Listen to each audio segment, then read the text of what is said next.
So, as my co reporter mentioned earlier about the task system introduced in Aquino term, which is the VAT or value added task, let's move on and talk about what is value added task. The VAT law was signed in 1986 and put to effect in 1988. While it was a reliable source of revenue for the government, new tax law would reduce its reliability as legislated exemption. So, the VAT law was signed in 1986 and implemented in 1988, initially providing a reliable source of government revenue.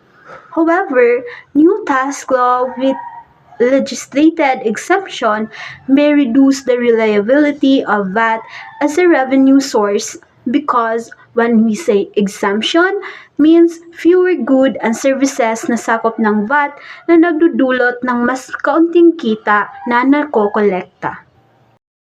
The Bureau of Internal Revenue or BIR, through the Executive Order 127, tax collection and tax audit were intensified.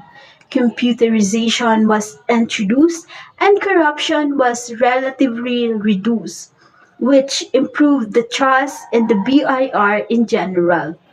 So, mas mataas ang naging tiwala ng mga tao sa BIR dahil mas mahigpit ang pangongolekta ng task na tumutulong sa pagbawas ng korupsyon sa bansa. As a result of the task reform of the Aquino administration, both task and revenue effort rise. As you can see sa chart, tumaas ang task at revenue magmula 10.7% noong 1985 ay tumaas ng 15.4% noong 1992.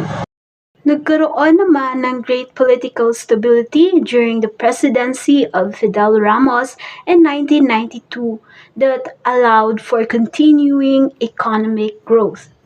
This administration ventured into its own tax reform program in 1997 through the Comprehensive Tax Reform Program, which was implemented to make the tax system broad-based, simple, and with reasonable tax rate. This means that everyone should pay taxes, the rules should be easy to understand, and the amount of tax people pay should be reasonable based on how much money they make. Then the second one is minimize tax avoidance allowed by existing flaws and loopholes in the system. So there are sometimes ways that people can avoid paying taxes by using loopholes in the system. This point is about fixing those loopholes so that everyone pays their fair share. The third one is encourage payment by increasing tax exemption levels, lowering the highest tax rates, and simplifying procedure. So this strategy aims to make paying taxes more attractive by reducing the burden on taxpayers. And lastly, rationalize the grant of tax incentives, which was estimated to be worth 531.7 billion pesos in 1994. So the tax incentives played a significant role in the economic policies during the period. The VAT base was also broadened in 1997 to include services through the Republic Act 7716. The features of improved VAT law were as follows. First, restoration of VAT exemption for cooperatives. This applies to cooperatives that are agricultural, electric, credit, or multi-purposes that provided the share capital of each member does not exceed to 515,000 pesos. The second one expanded the coverage of the term simple process by including broiling and roasting, effectively narrowing the tax base of food product. So this effectively narrows the task base for food product by roasting and boiling. The third one is expanded the coverage of the term original state by including molasses. So when we say molasses, it is a versatile ingredient that can be used in a variety of ways. It is a good source of nutrients and can add a unique flavor to your dishes. Number four, exempted from the VAT are the following. First is importation of meat. This means that importing meat is not subject to VAT. Second one is sale or importation of coal and natural gas in whatever form or state. This exemption applies to coal and natural gas in any form or state. The third one is educational service rendered by private educational institution duly accredited by the Commission Higher Education or CHED. So this exemption applies to educational services provided by the private institution that are duly accredited by the CHED. Next, house and lot and other residential dwellings valued at 51 million and below. This means that the sale or transfer of these properties is exempt from VAT, but the value is subject to adjustment based on the Consumer Price Index or CPI. And next, less of residential unit with monthly rental per unit of not more than 58,000. This exemption applies to the rental of residential unit with monthly rent not exceeding to 58,000 pesos. The rental amount is also subject to adjustment using CPI. Then the last one is sale, importation, printing, or publication of book and any newspaper. This exemption covers the sale, importation, printing, or publication of books and newspaper. Now let's move forward to Joseph Estrada. The succeeding term of President Estrada in 1998 was too short to constitute any change in the task system.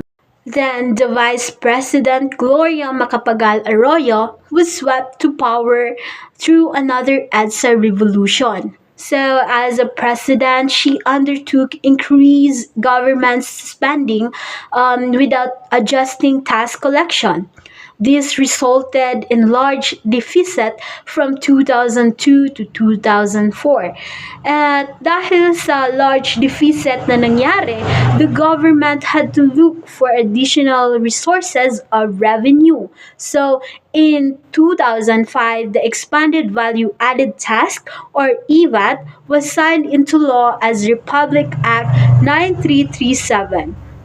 This expanded the VAT base, subjecting to VAT energy products such as coal and petroleum products, electricity generation, transmission, and distribution. And in February 2006, the VAT tax rate was also increased from 10% to 12%. So, as President Benigno Aquino III succeeded President Arroyo in 2010, he promised that no new taxes would be imposed and additional revenue would have to come from adjusting existing taxes. The administration ventured into the adjustment of excise tax on liquor and cigarettes or the sin tax reform, motivation for which was primarily fiscal, public health, and social order related consideration. The said task reform was a policy change by the Philippine government that focused on adjusting the excess tax on alcohol and cigarettes, often called as sin product. Next, The SIN task reform significantly improved social services. It tripled the Department of Health budget in 2015 and increased the number of poor people with free health insurance from 55.2 million in 2012 to 515.4 million in 2015.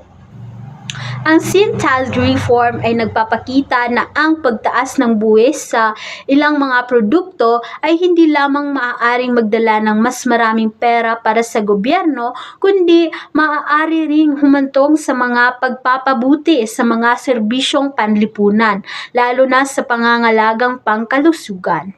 During the presidency of Aquino, the Republic Act 10351 was passed, and government revenues from alcohol and tobacco excise taxes increased. Collection from tobacco and alcohol in 2015 made up of 1.1% of the gross domestic product.